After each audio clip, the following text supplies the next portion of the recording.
All the films in one radio show. Rikthehemi në The Movies dhe ka ardhur momenti që unë dhe Edi të bëjmë sugjerimet tona të filmave për gjithë ju që ju ha shumë kohë ky procesi kërkimor, çfarë të shohim, a ja vlen ky filmi, jo po shohim IMDb-n, jo po mua ky aktori më pëlqen, s'më pëlqen. E has këtë problematik me çdo që njoh, kështu që them, edhe gjithmonë ju them, futuni në YouTube dhe shikoni The Movies, se i kam bërë unë sugjerimet e kësaj jave. Mos më lodhni më me këtë procesin. Po mendoja, u inspirova duke parë storyt e njerëzve kudo në rrjetet sociale që thuajse të gjithë janë të paktën fundjavave duke pushuar pranë detit dhe thashë di çfarë dua të shoh disa filma veror që më fusin atë vibe-in e verës, ka plazh, ka det, që romans, sikur të përgatisin një çik për ato. I glamorizon më shumë pushimet pas ti ke parë një film të tillë. Patjetër. Dhe i pari që më shkoi ndërmend, nuk e di pse është gjithmonë ai, është Mamma Mia me Meryl Streep. Është në një ishull shumë piktoresk grek, i gjithë çdo shot atje është jashtëzakonshëm, përpos faktit që i gjithë filmi është i shoqëruar me këngët e grupit legjendar ABBA. Tregon historinë e Sophie, e cila është një vajzë që po martohet dhe gjithë jetën e saj ka dashur të njohë të atin. Kurioze për këtë gjë, hulumton dhe gjen se ëma e saj në të njëjtën kohë ka patur 3 partnerë. Ëma e saj, bear in mind, thon amerikanët, mbajeni këtë si pikë në mendje, është Meryl Streep, e cila në këtë film këndon, performon. Sophie luhet nga Amanda Seyfried, kështu që është një cast fantastik aktorësh. Pasi Sophie gjen që mamaja në të njëjtën periudhë ka pasur 3 të dashur, vendos t'i ftojë të 3 këta burra në dasmën e saj për të zbuluar se kush është i ati i saj biologjik.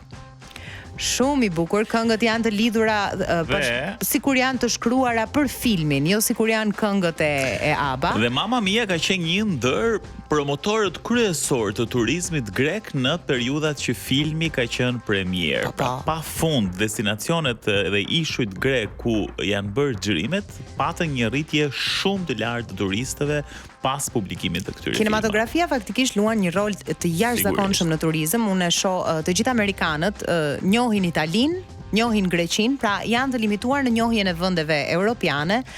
Nëse ke të bësh me një film me grabitje, zakonisht është gjithmonë në Francë, në Paris, në Versailles, domethënë janë shumë specifik dhe gjithmonë kur e sheh një film thua, "Ok, prap në të njëjtin lokacion." Nuk e di pse amerikanët e kanë pak të limituar këtë range-in e vendeve. Neve kur na portretizojnë, nuk na portretizojnë në atë hijen më të mirë që na e ka ënda dhe meritojmë, mendojnë të portretizohemi, po it's okay. Sado mundohen amerikanët për filma të romans, dashuri, një poem kinematografike bëhet vetëm në Itali.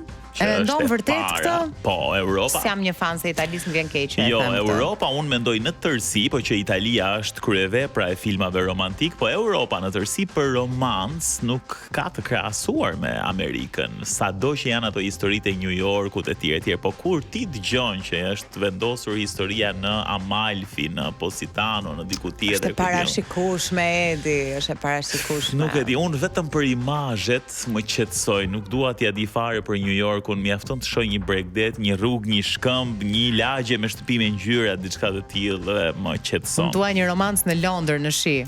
Jo. Nuk e di pse aty aty kam gjetur. Dhe që ti ndërthurim pak, se kam edhe vetëm një sugjerim. Nuk e di nëse e ke parë Vicky Cristina Barcelona. Madhështor, fantastik. Është një film që do humor, nuk e di nëse je dakord me mua, do mood dhe nuk mund ta shikosh në të gjitha periudhat e jetës. Kur e kam parë unë para disa vitesh, jam i bindur që nuk më shijon më njësoj, po kur e kam parë për herë të parë, jam dehur, pra është shumë i saktë. Është jam dehur nga gjithë gjëja që ndodh aty, është një histori dashurie.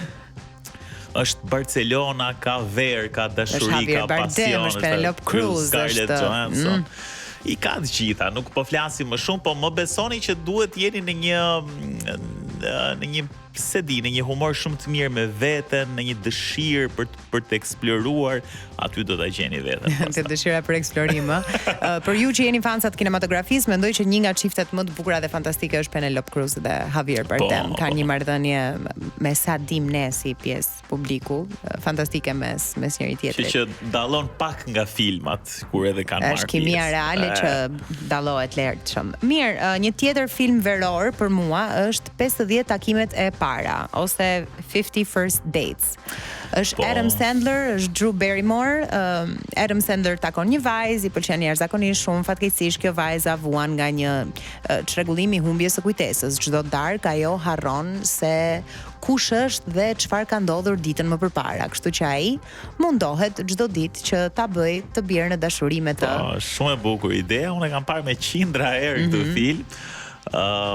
Edhe është për ju që sapo keni nisur një lidhje ose nuk e di doni të shikoni diçka me partnerin që nuk keni futur thellë, se kur je në fillim me partnerin ose partneren është pak, nëse e ke vënë re, pak delikate kjo zgjedhje e filmave, se del ndonjëherë një gjë që s'të pëlqen, fillon vihesh në vendin e atij. Po ka dhe një gjë. Këtu s'ka holes, nuk është safe si filmi. Shiko, po ke përfitimin që nuk keni parë shumë filma bashkë. Kur keni vite që jeni me njëri tjetrin, nuk ke çat shohësh më. E kupton se keni parë këto të gjitha dhe mbeteni te këto filmat me vlerësim 4.2. Po në fillim kur do ti bësh përshtypje dikujt, edhe ti del një sken paksa e çuditshme dhe fillon të ndihesh awkward për çuditshëm, edhe thua mos ishte zgjedhje e gabuar kjo. Po, mos e te prova, do i pëlqej. Për shembull, Viki Cristina Barcelona nuk është film i sigurt për të parë nëse sapo jeni lidhur. Shiheni kur jeni beqar, troçmar. Shiheni vetëm në darkë. Shiheni vetëm atë. Kurse 50 takimet e para vlen. Është absolutisht zgjedhje e sigurt, funny, edhe kështu që zgjidheni këtë për ta parë. Po është me hile, se ai ka mundsinë në çdo gabim që bën, kur bën një sjellje që e shikon që vajzës nuk i pëlqen e rregullon të nesërmen. Ju që jeni në takime të para nuk e keni këtë mundësi. Mos e harroni këtë, kështu që tregoni të kujdesshëm me përzgjedhjen e filmave. Po shumë e bukur kjo, se tani edhe un po e marr me mend që kjo është një lloj mësimi, pra duke qenë se ai e kishte këtë shansin, por të tjerët kanë vetëm një herë dhe imagjino sa shumë duhet të bësh që ti bësh dikujt përshtypje. Keep it up. Kështu që vera është përpara, është koha e romancave, flirteve dhe shikoni dhe filma se e kompletoni të gjitha. Si pa e kuptuar, kemi mbritur në fund të The Movies edhe për sot. Për gjithë ju që dëshironi të shikoni një film në ekranin e madh, plot premiera po shfaqen në Cineplex, ama Vajana është më e reja e sapo dala nga furra, mblidhni gjithë familjen, vraponi për në Cineplex. Në rast se edhe ju, si mua, po ju rëndon dhe po ju trishton fakti se të gjithë po postojnë video nga pushimet e tyre, foto nga pushimet e tyre janë në plazh, afër detit, afër mbretit, kjo nuk do të thotë se ju nuk mund të hapni një film në shtëpinë tuaj, që është veror, i freskët, ju fut në atë energjinë dhe vibin e verës. Sugjerimet tona janë Mamma Mia, 50 First Dates dhe Viki Cristina Barcelona.